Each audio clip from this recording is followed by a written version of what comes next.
And I said, give us 50% of the shares and we'll sell this thing within a 5-year period for an 8-figure sum, and we'll shift from a 10% margin to a 30% margin.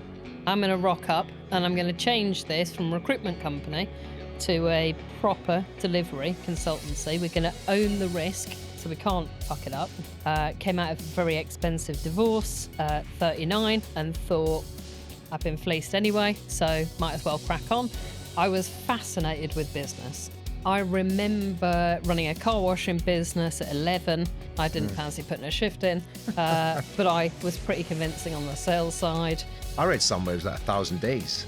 From the time you said, right, we're going to build, we're going to scale, and we're going to exit. We moved very, very quickly. I think it was 1,042, but obviously 1,000 sounds better. So if that has to happen 3 years from today, what do we have to do today, this week, this quarter, this month? That's super interesting. I've never heard that before, that whole process. It was very, very intentional. Hello, Rachel. Welcome to the podcast. Thank you very much. Delighted to be here. I got to start by just sharing this kind of bizarre story that happened today. Now, you and I know each other a bit. I met you before once, I think, in real life at your event, which we'll talk a bit more about in a moment. But we're recording this podcast today, kind of late afternoon. And earlier today, I was over in another part of London and I popped in lunchtime. I thought I'd get myself a sandwich, catch up with a few messages and what have you. And who do I see sitting across the way in this? I did a double take. And there you were. What are the chances? It's crazy, but I do think small world, and I'm always of the belief there's a bit of a universe moment going. There is definitely not just a conversation to be had, but there's a reason, isn't there? I think that people do, rock up in that way. It was a strange day for me because, firstly, in a part of London I do know, but I'm not frequently in, and secondly, over the course of 2 or 3 hours, I randomly run into people I know on the same road, and I'm like, "What is going on today?" So, it's wild, very strange. We're obviously meant to be here today then to record this conversation. The universe is telling us something. Absolutely right. Absolutely.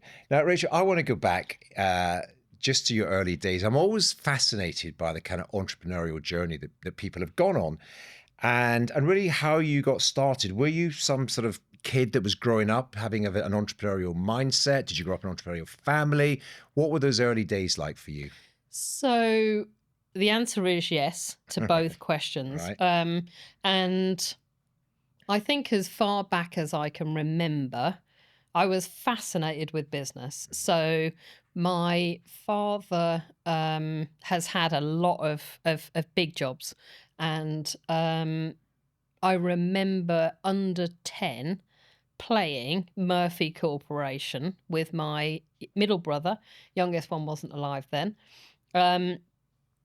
And the idea of business, I loved it. Probably from watching him doing calls and I don't know, it would have been filing systems, old school, because we're going, I've been around a bit.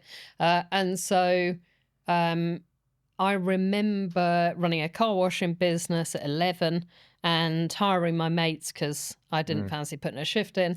But I was pretty convincing on the sales side. And then there was countless kind of, telesales. We were in the era of timeshare. So, I'm talking, I was 13, 14, shifting a bit of timeshare. Selling on the telephone just at 13. And it was bizarre. But it was bathrooms and kitchens, booking appointments. It was timeshare. It was all of that stuff. And I think that it really appealed to me. And I'm not sure I'd understood just how salesy I was in my younger days. But all of it appealed. And yeah, over the years, mum and dad are entrepreneurial. Mum's a lawyer.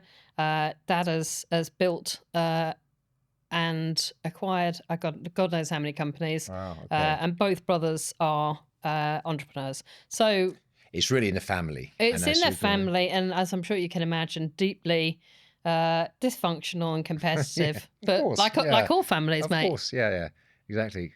That's amazing. So you grew up, and then beyond your sort of timeshare selling days when as a teenager, what did you do? Did you go to university, or did you get straight into work? No, I never went to uni. My worry with uni was I'd get pissed and never get a degree, Right. Yeah. and that was my dad's concern because he would have been paying for it. Mm, And so I decided early on that I wanted to go straight out and work. And at that time, was working selling telephone systems, PABX, like mm, back in the day. mm. You know, we're in ISDN 2 territory, ISDN 30 territory.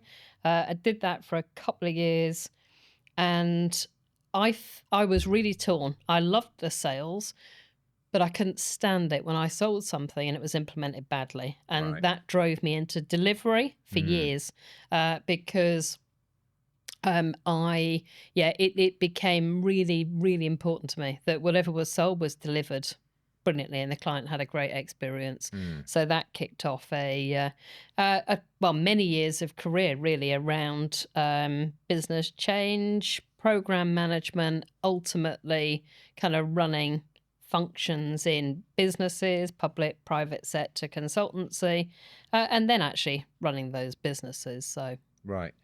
You say something very interesting there, and it is it is a theme that I think it comes up quite a few times in the conversations I have, which is selling. yep. You know, the successful entrepreneurs, everyone I know is a good salesperson.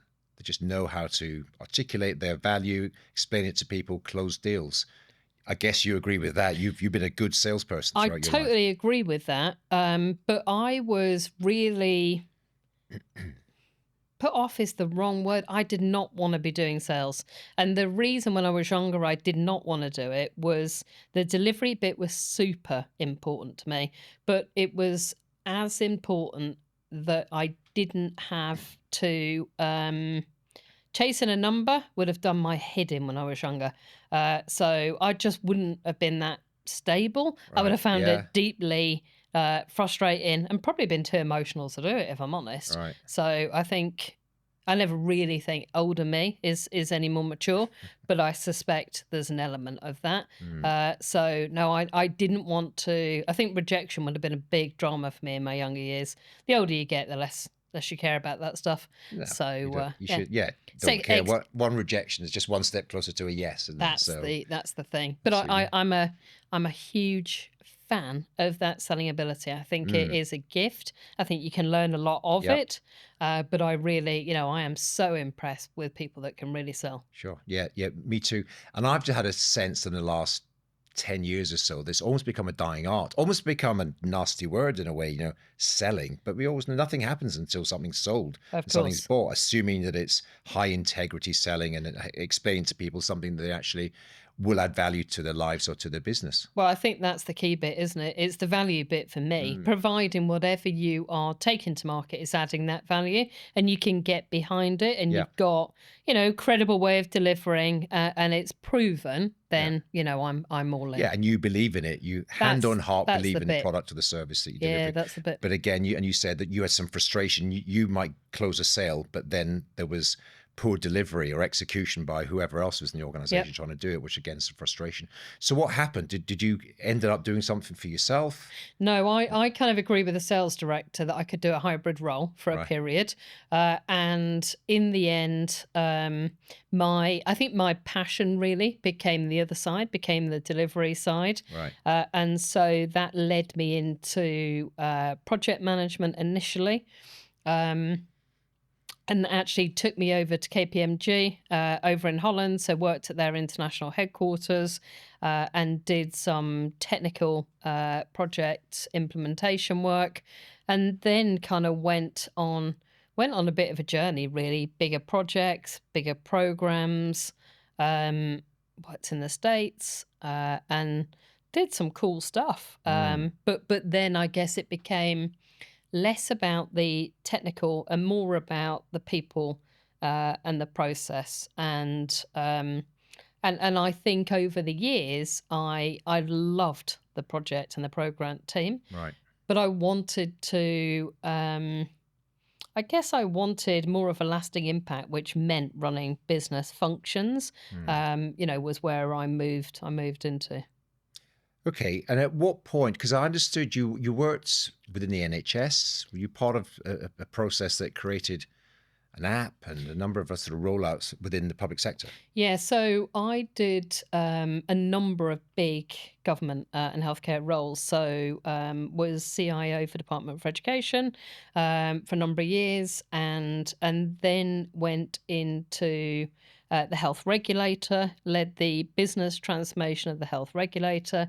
Completely fell in love with healthcare, and I thought I want to get in and make a difference. Had the opportunity to go and run NHS.uk, which was digitising a number of processes, and the main aim was about reducing footfall into A&E. And as part of that, we launched the NHS app. So that was the last big, useful piece of transformation work I did in the public sector. Interesting. I'm curious. A lot of people I know in the private sector, they moan about the public sector. Yep. Very slow moving. Decision-making processes are laborious and hard to sort of get through. Whereas, the private sector would claim to be much more fast-moving, entrepreneurial, and fast decisions. I mean, clearly you've come from that entrepreneurial mindset, working in such a sort of large monolithic organization in the public sector. I mean, how did you get on? Were you frustrated, or were you just making your voice heard? I think the public sector gets a bad rep. I mean, I've worked for loads of private sector organisations, large businesses that are not as fast as the public sector. Yeah. I think startups and scale-ups are a hell of a lot faster, as you'd expect they would be. Yeah.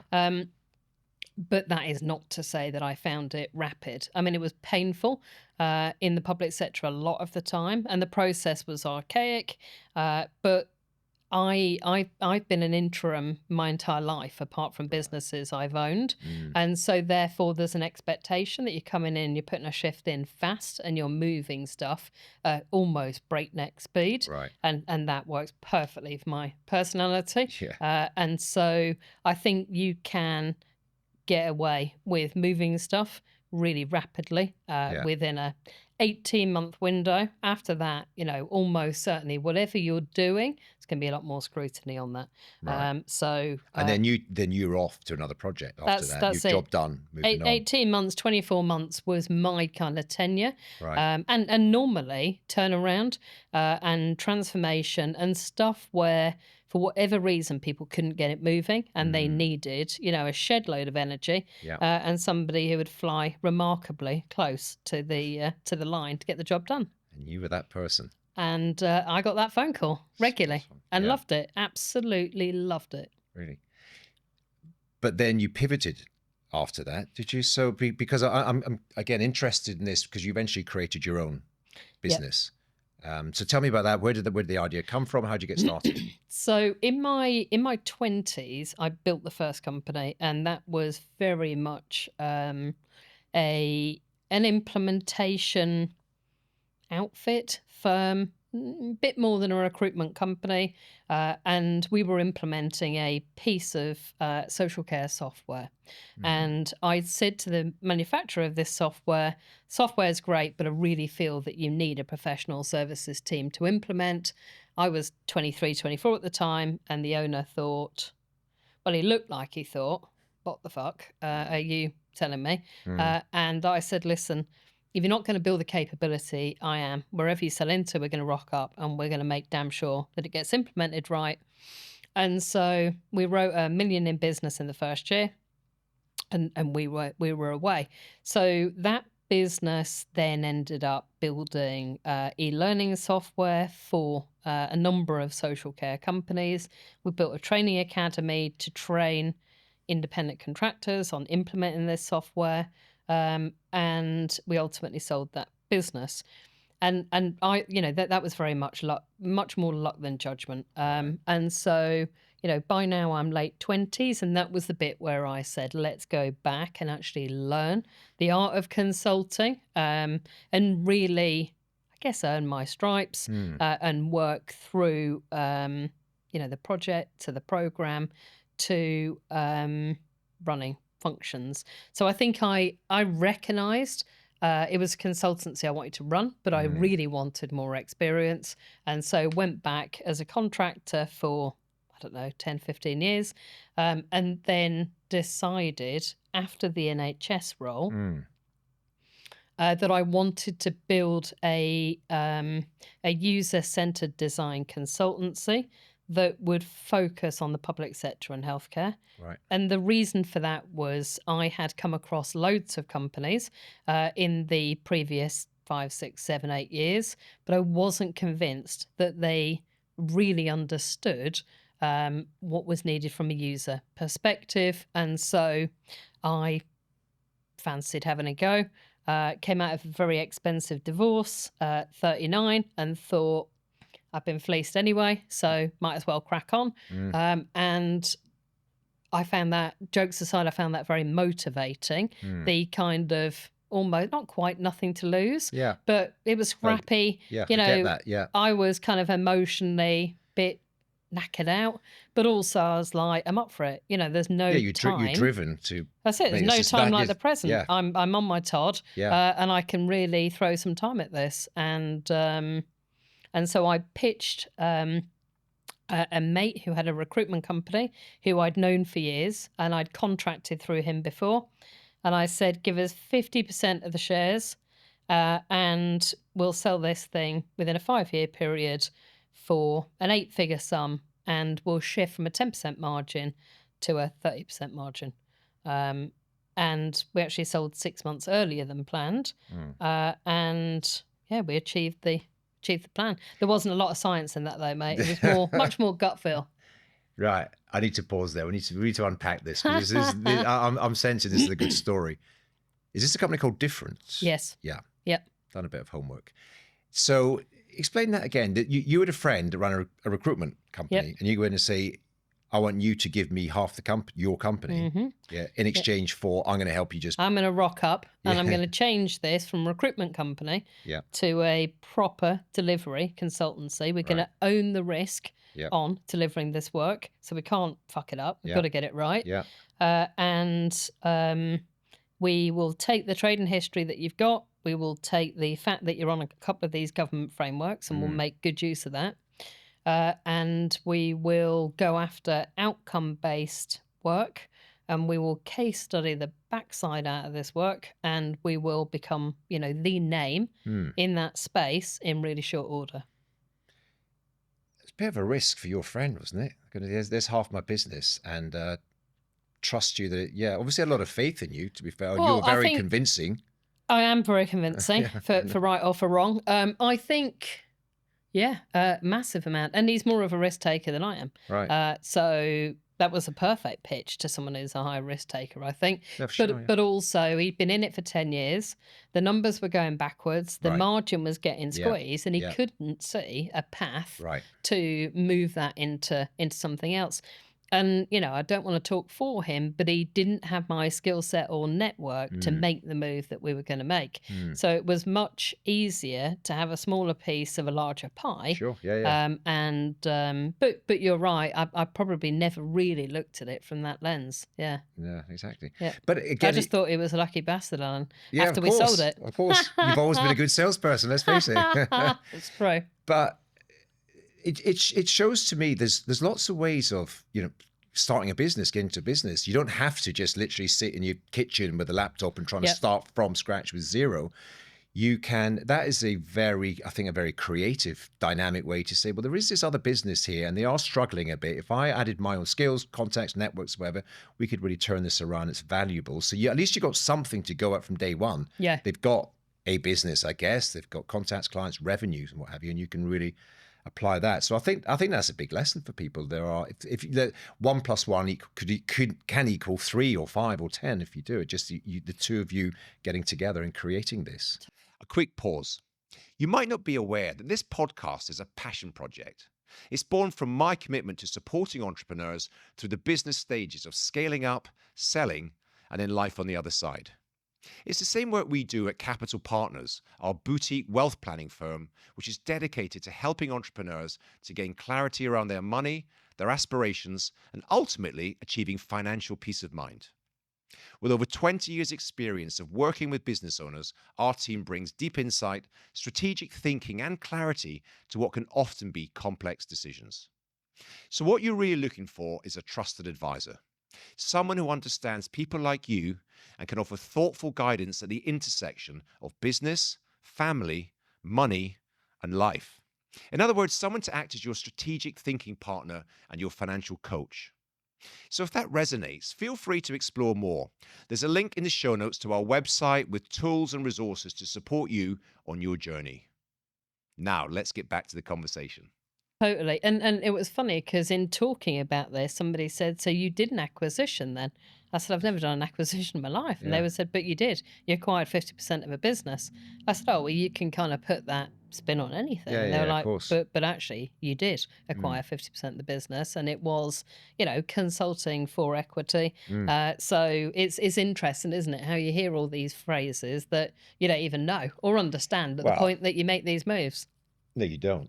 Well, there's a lot of talk in business, isn't there, about all this acquisitions, and Shed load strategy, and blah blah blah. Yeah. But basically, you pitched a friend, and he said, "Yeah, that seems like a decent idea." And anyway, we're going nowhere fast at the moment. So it was probably another kind of shit or bust type strategy for them if they were kind of just slowly sort of drifting away in terms of their success and their margin and what have you. It was like, yeah, let's do it. I think he probably wasn't quite as open about where they were. So it was, you found out though. I found out pretty damn quickly. Yeah. It's, I mean, there's a learning there around DD. I'd taken a lot of that at face value as well. And the revenue is like 4.2, and I get in, it's 2.9, and I'm like, Jesus, there's a bit of a change here. But all of that, you just roll with it, don't you? And you're like, well, we're here. What else are you gonna do? Yeah, let's get on with it. This is what we're doing, so let's make it happen. There was a couple of really interesting points, but from based on what you said, this was a build to exit model. We're going, I'll come in, we'll put this together, and we're just going to work like hell, and we're going to find a buyer in. You said within 5 years, you said. Yep. Right. So that was a clear strategy. And was that documented in terms of revenue growth, profitability, finding a buyer, what a buyer looks for, all that stuff? Was really documented. Right. So full sale pack, like 18 months after we landed. I mean, it was literally almost day one strategy, like Post-it note out. What are we doing? There's a very good mate of mine who was the people director, Rita Brockles, who was in, and the two of us and Steve, and we mapped out what the strategy looked like. And it was, sell pack needs to be ready 2 years in, and then out having the conversations. I mean, it was really, really meticulously kind of laid out. I mean, of course, it did not run entirely to plan. Of course not. But just setting that intention, I speak to so many entrepreneurs, and very few actually have that. A few do. A few are very, very clear. And from day one, we're selling this in 5 years, 10 years, whatever. And every quarter, every month, it's like, are we on track towards this exit and this value that we want to have? Most don't, though. No, I agree. Most don't. But I think it's the learning from the first time round. Okay. Yeah. And also, I guess there's also, back to the earlier point about the family, there's a competition bit, of the kids. I'm the eldest. None of us had had an exit, and I'm like, I want to be the first. I've got to be the first. And it's just ludicrous. We're all actually while we're competitive, we're all very supportive of one another, and we'll often kind of lean in various ways. But there's definitely a bit where me thinking there was a bit of extra energy for you to get. I'm the eldest here. Better look lively. Yeah, definitely. Exactly. I don't know if you've ever heard of some of the stuff that goes on in big corporates like Amazon. I just think it's really smart. So Amazon, I understand, I read a book a while ago. They said if they're building a project, they want to release something, a new product or something, they will often write the press release. This is as if it's already happened. I love that. I think I read about it when they did Amazon Prime, and it was, this is what it is. This is the customers. This is the value. To the press, literally in the format that they would issue a formal press release. They say, that's it. There's the date on the press release. And then you work back from that. So if that has to happen 3 years from today, this press release goes out. What do we have to do today, this week, this quarter, this month? And I think that's really good. You just focus on the target, and whether you miss it by 6 months or a year, at least you shouldn't be too far away. You're constantly course correcting towards this single goal. I can't tell you how much I love that, and how much it's going to be adopted in short Right. order. There you go. Thanks, Jeff. Not my idea, Mr. Beasley. No, he seems to have done lay quite claim well. to it. Lay yeah, claim yeah, to it's it. mine. It's my idea. Right. So, and then the big story, and you sort of alluded to it a moment ago, was you had a 5-year plan, and I mean, I read somewhere it was like 1,000 days. So we moved very, very quickly in way of that. From the time you said, right, we're going to build, we're going to scale, and Yeah. we're going to exit. Yeah. So you It just moved. was it was rapid. I think it was 1,042, but obviously 1,000 sounds better. That's round a number. Round a number, and so it was really, really intentional. It was get that first outcome-based client in healthcare, over service them, and case study the backside out of it, and chase. What do you mean case study them? Just use that customer as a case study to to go and get other as soon clients. as you land, start creating, bit to your point about the Bezos approach, start creating the narrative around the project within 4 weeks. What are we doing? How are we doing it? So we can start to land some of that from a social media perspective and share. And, my policy there was, we'll apologise later. And Just I do it. upset the comms teams no end repeatedly until we, you can only push these things so far. But I thought I'll push it for the first year and then we'll play the game in year 2. Right. But it meant that, as we land that first outcome, that outcome ended up being a £10 million worth of work for us over a 3-year period. Right. It was 154k that first gig. And within 3 months of landing that, we then land Public Health England. And so it was just a snowball. So you were just using that to like showcase your work. This is a success we're that's having. all we were doing. Just but send it out to the world. This is what we're doing. So other people in that space will say, wow, you can but do it that was for us. very much centered around the impact that we were making for them. And we were also applying for awards on their behalf. But it was all way before everyone else was doing this. It was much more. Yeah. Let's get that side, showcase them, have them on the stage, getting the award. But it was just... your customer's the hero, not you. Totally. Yeah.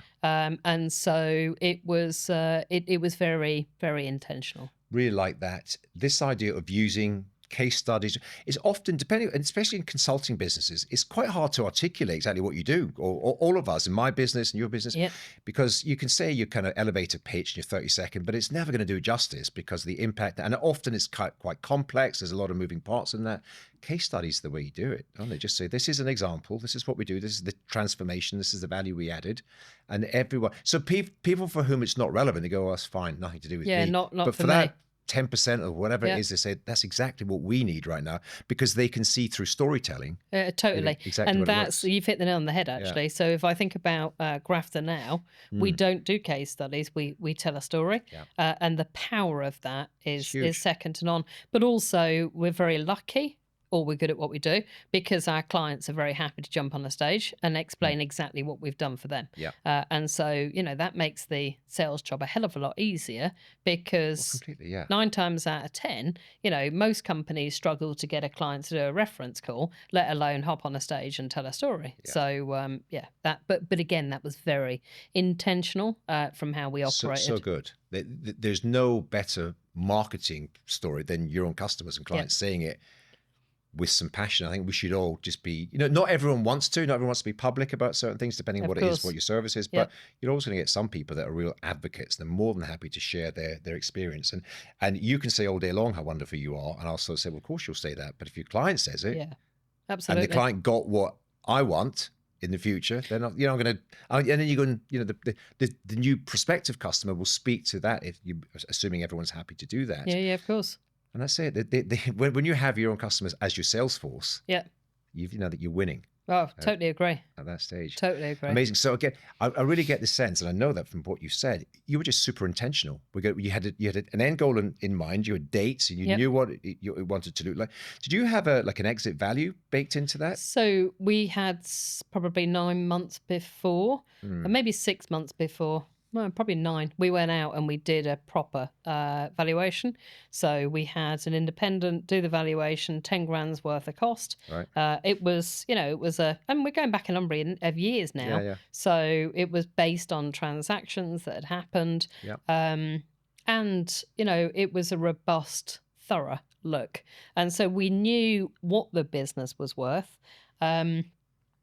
The one thing we hadn't legislated for, but went in our favour, was if you're a consultancy building services for government and healthcare and a pandemic lands, you're going to write a big number that you hadn't planned on writing, but also you're suddenly going to be in the spotlight in a way that, we hadn't been either. And so at the back end of 2019, we had our first approach. And I think they were surprised that, they approached saying, we'll have a conversation. Just unsolicited. They just reached out. Completely unsolicited, but they wanted to make an acquisition in the healthcare consultancy space. Probably 60% of our number was that at that time. Yeah. And as they approached us, they said, you're probably not going to have this information, but this is what we'd want to have a look at. I said, actually, we've got a sell pack. So, we were in a you'd already created that. That's the point. So we were in a really strong position around that. But then as November rolled round to 2020, of course, the world went mental. Yeah. And we were asked in March, might have been April time, to build the the national solution for COVID-19, the digital solution. So we take a call on a Sunday night from the Chief Clinical Information Officer who says, can you mobilise this service in 7 days? And normally that service would take 6 months to do the service design. So, we're building a service 24 hours a day, split shift. We're all on a bloody lockdown. I was also shielding, so I'm really asthmatic. And we're going through the sale of the business. I mean, it was completely bonkers that year. Insane, but great crack. But insane mainly. You look back fondly, I don't know. I'm sure at the time it was stressful. It was so dysfunctional. But and what had happened was the approach we'd had in November, we'd said thank you, but no. We then find ourselves working with a very influential VC in the healthcare world. They make an approach, and then I thought, well, we might as well have 3 at the table here. So then we were into 3, and then we went through that kind of heads of terms and exclusivity period during the course of 2020. But so you're in lockdown. You haven't those are Zoom calls and things, presumably. Well, I hadn't even met the buyers or my lawyer in person until a year after the transaction. That's wild. So literally, I think we had one distanced walk.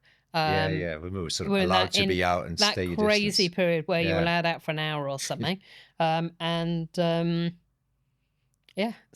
that but not, genuinely had not met. And of course, lawyers, it was all still physically signed. Yes, of course, we had the technology of DocuSign, but it was independent witness, it was signed. And so the lawyers were scrabbling a little bit on how do we do this transaction, remotely. Yeah, well, I recall all this happened obviously quickly, the whole COVID and lockdown. And what I found is some organizations were quite well organized anyway, but everyone had laptops and digital stuff people were working from, and DocuSign was commonplace, and others had never used it before. And depending on what lawyer or what accountant or whatever you were dealing with, you could be lucky or unlucky. But also with the independent witness, that we had the ask on the independent witness at the time. We were locked down, so there was no independent witness. Not unless I was trying to drag a postman in. Do you know what I mean? So sign that, mate. Don't worry about it. Don't worry about it. Just get in here. But it was it was random. The whole process was random for sure. I mean, those sort of sale transactions, they're chaotic anyway. They're just so stressful and lots of things going on. But you're doing it, and obviously looking back, a number of people must have done that and gone through it. You were certainly one of them during that crazy period of all our lives, only a few years ago. It must have just been mad? Are you sort of just on it 24 hours a day, pretty much? Yeah, Just everything you're doing? very little sleep. Yeah. Because we were running 24/7. Yeah. And I also, I get excited by the fact we're building a national bloody service. Of course. So then you're leaning Save in. the country. Yeah, I mean, and yeah, of course, the hero mentality loved all that. Of course. So there was that, shielding and negotiating and trying to run the business, but also because we sold to a listed company, we had to keep it. We had to have members of my management team under a legal contract to even share the information. Yeah, it was wild. There's a lot going on in that story.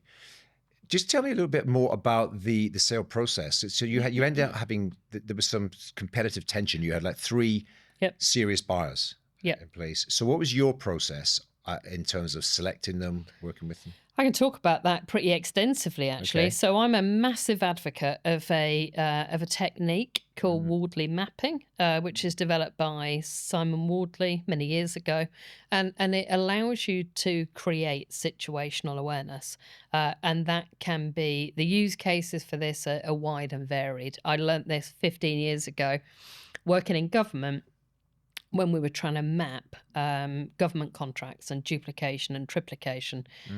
But the principles of Wardley mapping can be applied to loads of different things. And so what I actually did was I mapped the 3 offers based on the cultural fit, based on the financial bit, but also based on the fit for me personally as the owner of the business. And so I went through a process really of physically mapping them out and working that through. And we didn't go for the highest bidder. And we also didn't go for the company I actually wanted to go and work for, which is a really interesting decision-making process when you know yourself it's not who you want to work for. But it is the best fit for the team, and is a bloody hard decision to make. That's super interesting. I've never heard that before. That whole process. So you adopted that, adhered to it, and it came up with something that I guess you weren't really expecting. When you have your 3 in front of you, think, well, this one is the one I really want, and you got an alternative. Response. And so the kind of gut feel for me around where I wanted to go. The highest bidder, but there was a really interesting process to go through because it does allow you to be completely objective based on the information you have at that time. And we all know when you go through a sale process, what you're told during the process and what happens 5 minutes later can often feel distinctly different. However, you can only work on the information you have, and I would always encourage founders to do as much DD on, a potential acquirer as they're doing on you. I agree. But it's a cracking process that to have a look and help decision making and to take. It's great if there's a process whereby you can create objectivity. That's the hardest thing because you're in it. It's personal. Totally. And it can be just. I just don't like the color of his tie or whatever. I don't know. We're sort of wrapped up in personal decisions, and just objectivity is really important. Just to say, really important. Yeah, that's fascinating. Well, I'll check that out later. I'll probably put a link to that in the show notes here because others will find that useful. Yeah, and Simon was an advisor to my last business, Simon Wardley. Okay, yeah. But he one of the sharpest people I've ever met in my life. And where this came from was he designed the concept of Wardley mapping because he believed when business owners were writing a strategy, they were doing it from a scientific perspective rather than blocking it out of the sky. And so he created a map and a way of actually understanding the environment that you're in, the competition, what's going on, what's evolving. And it's that tool 15 years later that I use Super interesting. in so many different ways. But you're still using it now. I still use it now. We use it for the strategy setting for Grafter. But also as we are looking at potential buyers for companies we're working with, we would still compare and use it as a model. It's brilliant. Very good. So you come out the other side, close the deal. Yep. Now, and that was when? What year? 2020.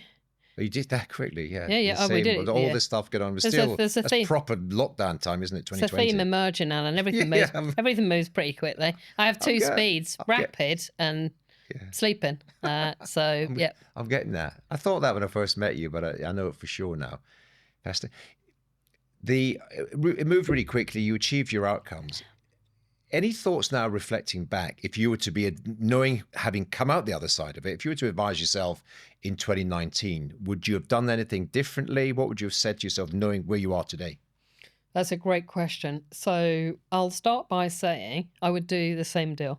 Right. And to the same buyer? To the same buyer. Yeah.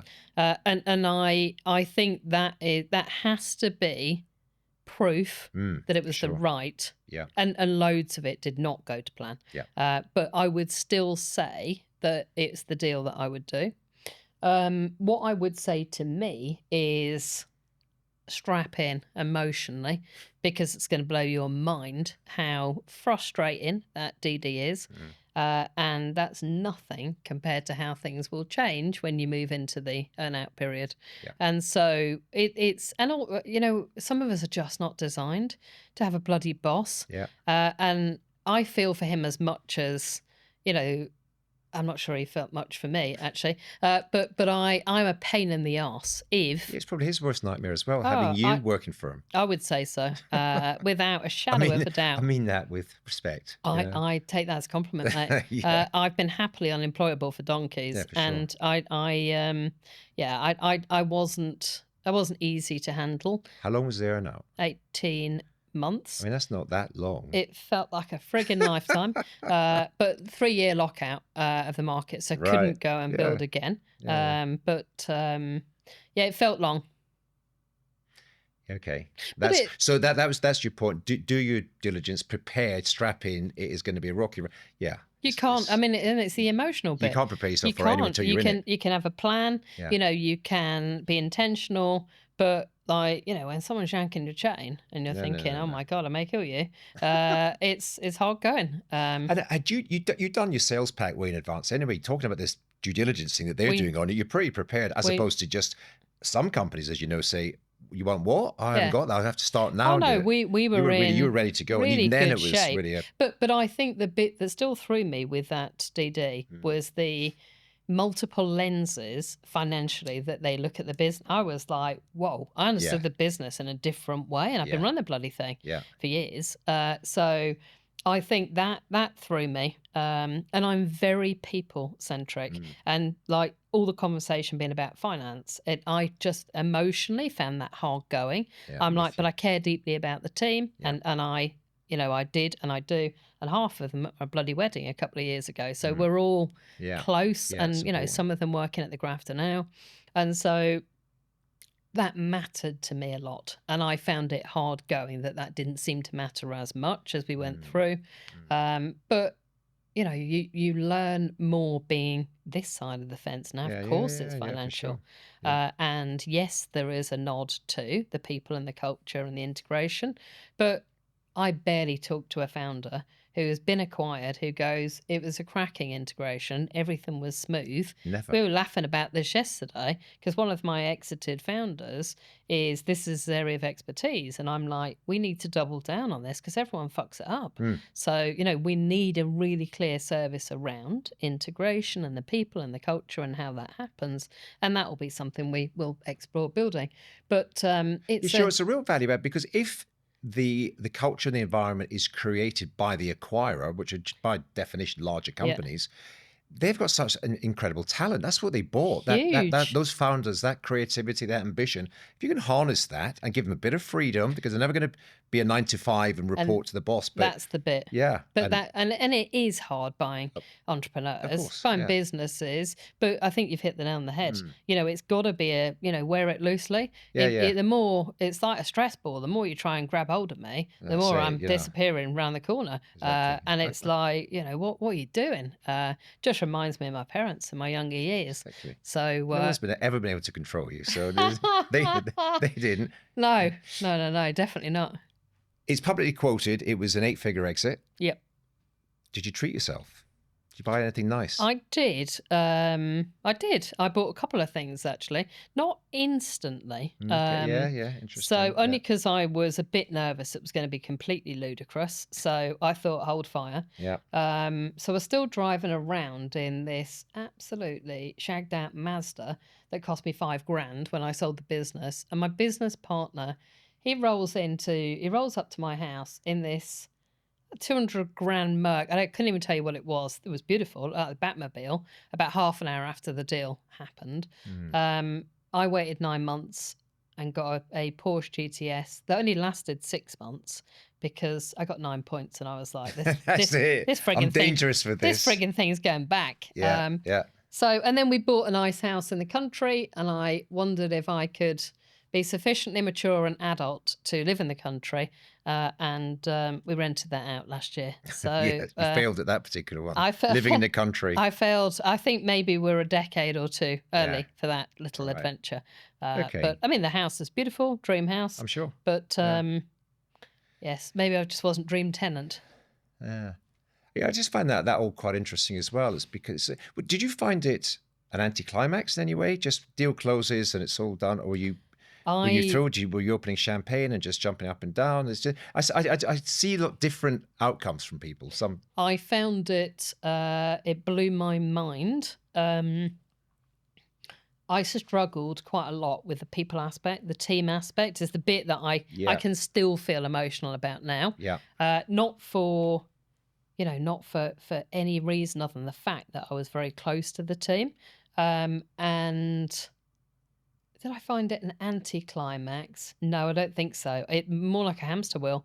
I kind of finished the deal and then you're straight on to chasing a number and there's no break. I was like, this is nuts. So we're in in your earn out now. Straight into the earn out, so you but just also after the back end of that year, it wasn't a normal year anyway, and you're straight into earn out.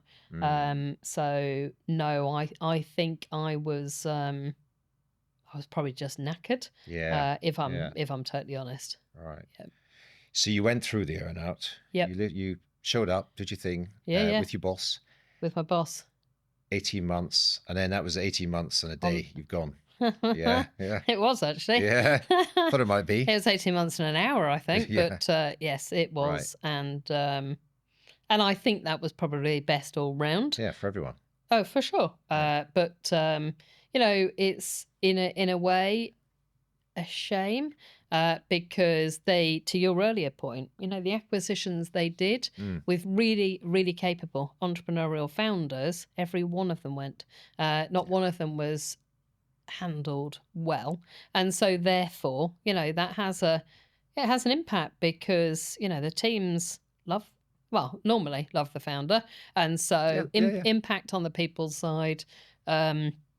And their strategy topped and changed a wee bit, and listed company and impact on share price and all the rest of it. But it's just as I'm thinking, it's an interesting dynamic, this whole thing, because you think about your team, people in my company, by definition, we're smaller businesses. We're not massive listed companies, and people can work for those companies by choice. You could go and work for a huge multinational conglomerate and you choose not to, for a more scrappy boutique entrepreneurial type business. And then they find themselves, through no choice of their own, working for the very companies that they never set out to work for in the first place. So I'm guessing a number of them eventually drift off and say, I don't want to work in a business. I like this smaller Well, I think operation. There's that. And I think there's also, you're one of a cog, aren't you, in the process. Exactly. But also... I think the culture that you get with an SME versus 500, 600, 700 person it's a completely different prop. Yeah. Yeah. There's definitely something in that. There's some sort of I don't know what you call it, proper integration in terms of the founder entrepreneur person. If you can harness them and make it interesting for them to stay around, they can just drive so much value into the larger company. And same with the teams as well. And so much business because back to where we started, but every founder has to be able to sell. Yeah. So, you harness them the right way on that. I mean, it doesn't mean every one of them wants to. They're now representing this huge company, probably lots of different divisions, departments that they can get their teeth into. It's just such a shame. And so all 100% of the companies that they acquired, all the founders have... I think one or two are still there. But most have just... most have been and gone. Interesting. So then you pause for a breath, probably for half a day or something. And then I want to talk about, really excited to talk about the Grafter. But always excited to talk about the Grafter. So Right. Tell me, assume the audience doesn't know anything about the Grafter. Let's go back to the beginning. What was the idea? How did you get started? What does it do? Hi, just a quick pause. If you're getting value from this episode, I'd really appreciate it if you could hit subscribe and leave a rating or a review. It's honestly the best way to support the show, to help more people find it, and to make sure that future episodes get even better based on your feedback. Thanks for being here, and now back to the show. So after selling Different, I initially thought I'd take 6 months off. Ended up taking 3, and didn't want to go and build another agency like the last one. That would have been too easy. But also, I wanted to solve a problem that I had. So yes, I had the sell pack nailed down, but I didn't have that sounding board who could support me emotionally through that. And I didn't have the playbook that would help me go through all of that process. And so that's really what the Grafter was all about. So initially, I didn't plan to launch another company. I wanted to see, can I build a service? And I wanted to go all the way back, build the actual service myself, and then take it to market and see if there was interest. My problem is me. So as soon as I then get some interest, I'm like, fuck, let's go. This is business. And so approached 42 people that I thought would be interested in the service. I think 20 or 21 said, yeah, I'm game for it. And I was like, oh, well, we're launching then, aren't we? We're in business now. We've got a company. Let's go. Yeah. And so fast forward to now, what we basically do is we've developed a business diagnostic that allows us to assess the maturity of a business, but also the founder and the management team. So we would get in the room, ideally, and we would bring an exiteer, so a multi-exited founder. So we have 10 of those working at the Grafter, into that session, and we would work with their founder and management team, and we would have a look at every part of the business. And these things can take 3 hours and they can take 8, depending on the complexity. And we would get a maturity rating around each part, but would also be asking for evidence. The evidence is the statements that have been made. And we would be building up a picture of what's working well, where are the risks, what's keeping them awake at night, but also what opportunities are they leaving on the table? Because the exited founder in the room has worked in their sector and has been in the trenches and has, grown, scaled and exited a business. Yeah. And so we start all engagements with that. And from there, we can be really intentional about this is how we can help. And it's, for example, on the growth side, and the strategy is making an acquisition of a competitor, and we'd put a team in to help do that, or it's taking the service and landing it in a different geographical location, or it is actually achieving product market fit, or it may well be, they're a SaaS-based company and the platform was built a few years ago and it needs recutting. Whatever it is, we can help lean in with an exited founder, and we can also often plug the ecosystem to help with a technical rebuild or other bits and pieces. So in the last 38 months, we have taken 50 companies through this methodology.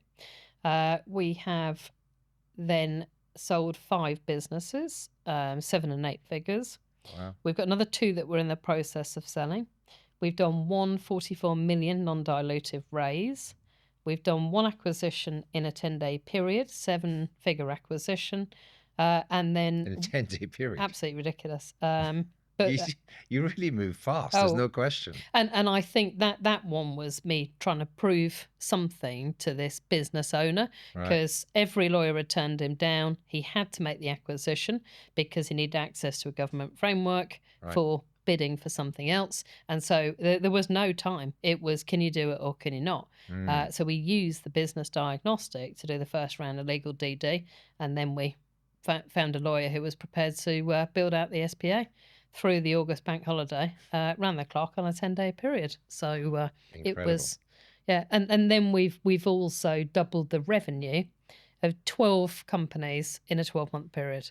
And they are in the areas where we're have the most domain expertise, which is healthcare, professional services, and SaaS.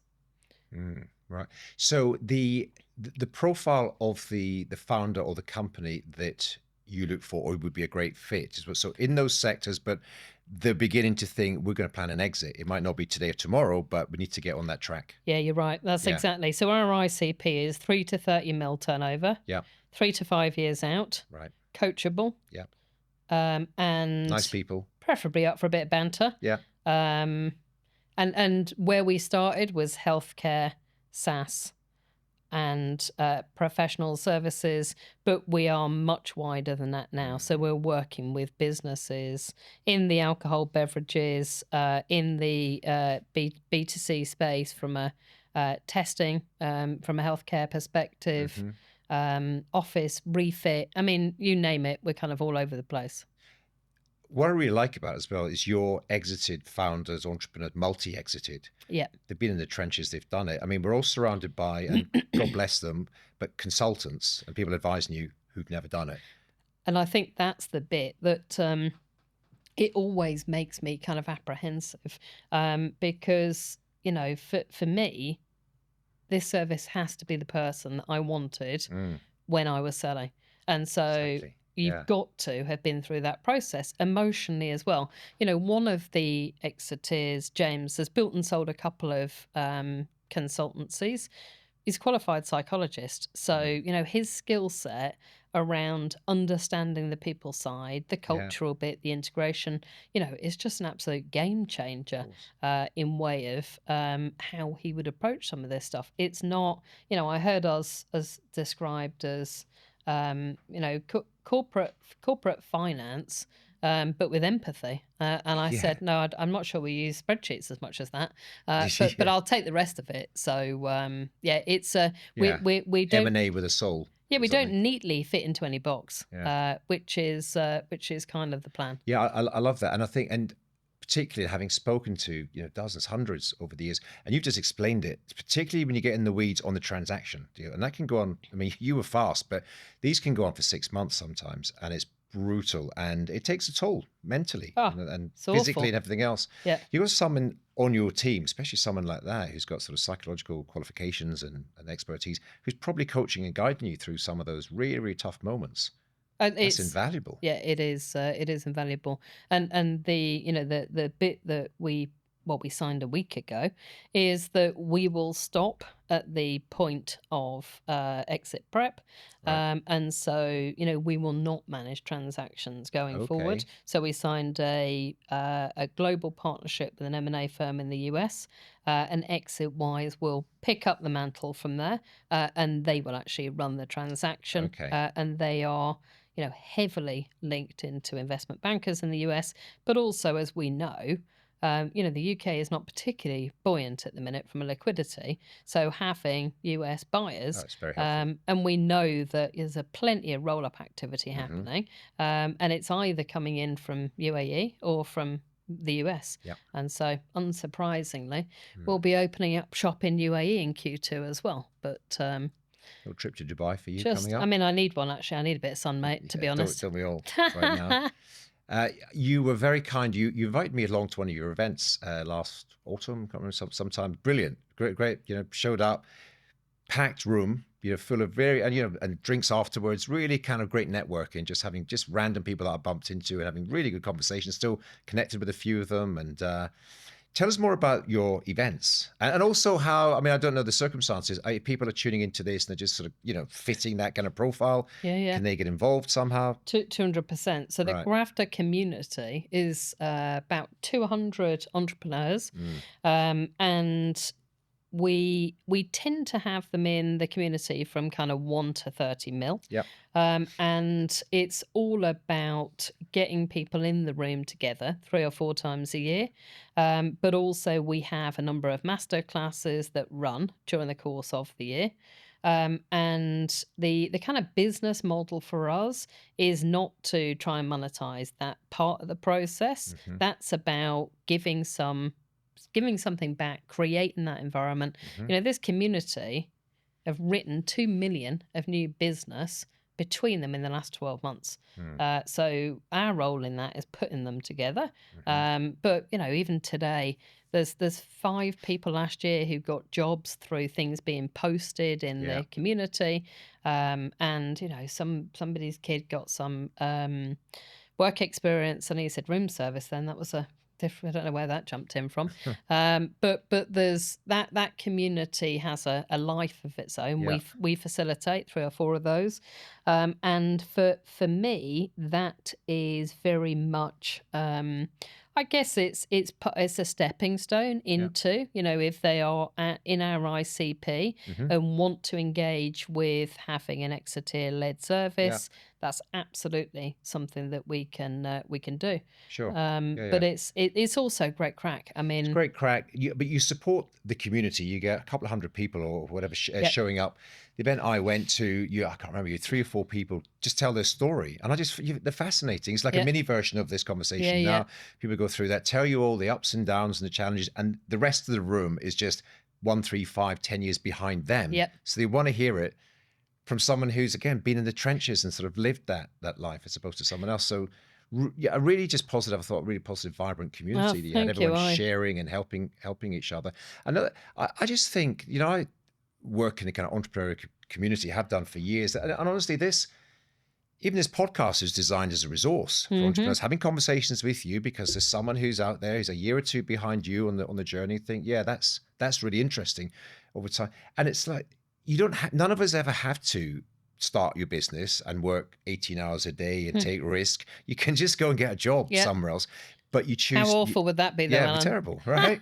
But you choose to. You're sort of masochist or whatever. And so I've always felt there's a sense of kind of camaraderie, like a brotherhood and sisterhood of people, because they say, I know what it's like. And someone's having the worst day of their life, or the best clients just fired them or something.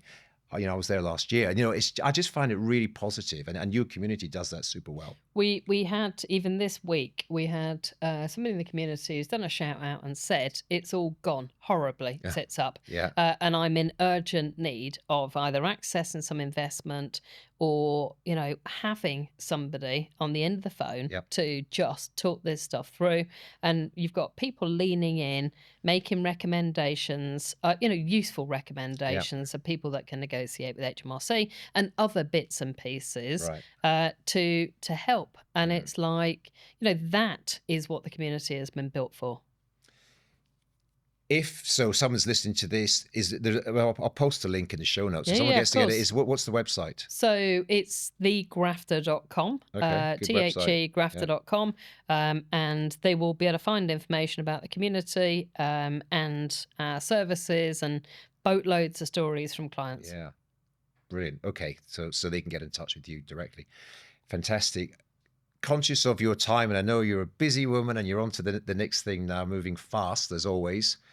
Just the last couple of questions as we wrap up. Have you, over the years, are you someone that's ever kind of leaned on resources? Do you read books? Are there any particular things that you found valuable in your own entrepreneurial journey? Oh my God. Right. How long have we got? So for me personally, I have had coaching and mentoring for years. And so I will pull that in. I pulled in mentoring around certain skills that I wanted to hone. Public speaking was one. Was terrified for a long period of time. You're very good at it, if I may say so. Thank having you. Seen you. Years and years of wanting to puke on stage, forcing myself through it. So coaching and mentoring. I have a coach now. I don't have a coach on the business side. I have a coach on the polar opposite. So I have a coach to focus on keeping me. How do I phrase this? I'm incredibly driven. So I have a coach to focus on getting me switched off. And that's unusual to switch off. Yeah, no, totally. Yeah, my focus, I get it. My 3 words for the year are peace of mind. And so, my coach is called Phil. He's incredible. And he it's the polar opposite of normal coaching. It's not what have you done, how you doing it. It's Yeah. like you bet, you know, you almost I hope bet. you haven't Hope been you have on your not done that. emails today. Have you been meditating? Yeah. You know, it is it's the total role reversal. But that's what I need. Yeah. Fantastic. That's great. And I guess the other bit for me, avid reader, but even if I think about, you know, books and reading, a lot of that is in the mindset space, and just being, I guess, aware of my capacity. And I'm much more aware of that the older I get, I think. You know, the energy is definitely still there, but the head can run away with it. It's the body is thinking, get ahead of yourself. Jesus, can you just give us a frigging break? And I felt that having been in the US last week, jet lagged, and, you know, we did intense long days and recording content and meeting clients, and I mean, looking at my Whoop data, I mean, I was barely alive. Yeah. So, All right. yeah, I mean, it's pretty brutal. Yeah, that's a wake-up call when you look at the data. And Yeah, you think, Jesus Christ, it was a shocker. So yeah, it so was now calm now, just calm. deep breath. Attempting, yeah, attempting to Yeah. become. very, very good. Last question for you. One I do always ask. Now, you somebody, you know, you've clearly you've enjoyed great success. You've had a big exit. You bought the house, you bought the car, you did all those things. And just linking it to what you just said about peace of mind and you know, getting your headspace right as well. I'm always intrigued. You know, I run a wealth management company. What's your personal definition of true wealth? So that's a great question, and I'll tell you my definition is I am probably the largest fan of that Sahil Bloom book, The 5 Types of Wealth. No wealth. And for me, it isn't about that number. It is absolutely about family, friends, time, being present. It's really easy to say all of this because you're right. I have had that exit and I was desperate for that financial freedom. And I'm desperate for freedom, full stop, because I have a serious problem with anyone trying to control me. But I think it's being able to do the stuff that you want to do and being able to rock up for stuff that's actually important. And I do spend a reasonable period of time on a weekly and a monthly assessing how I'm spending my time as well. You do it, you go back and I do, review to it. make sure that it's actually on the right stuff. Because given half a chance, you know, this sort of workaholic tendency, well, I love it. And so it's dead easy to, and it's the perfect excuse, building another company. Yeah, exactly. But it's like, hold up a second, you know, that was not the plan when you jumped into it. So I do have to constantly extract myself back you got to course correct and remind yourself on an hourly basis. This idea, you know, your definition of true wealth. Yeah. Is that time, space, freedom, all those things. Amazing. Perfect. Well said. Thank you. Thank you so much. Really enjoyed this conversation. It moved really quickly. There's a lot going on. Love to catch up with you again at another time. But for now, Rachel, thank you so much. Absolutely my pleasure. Thank you very much.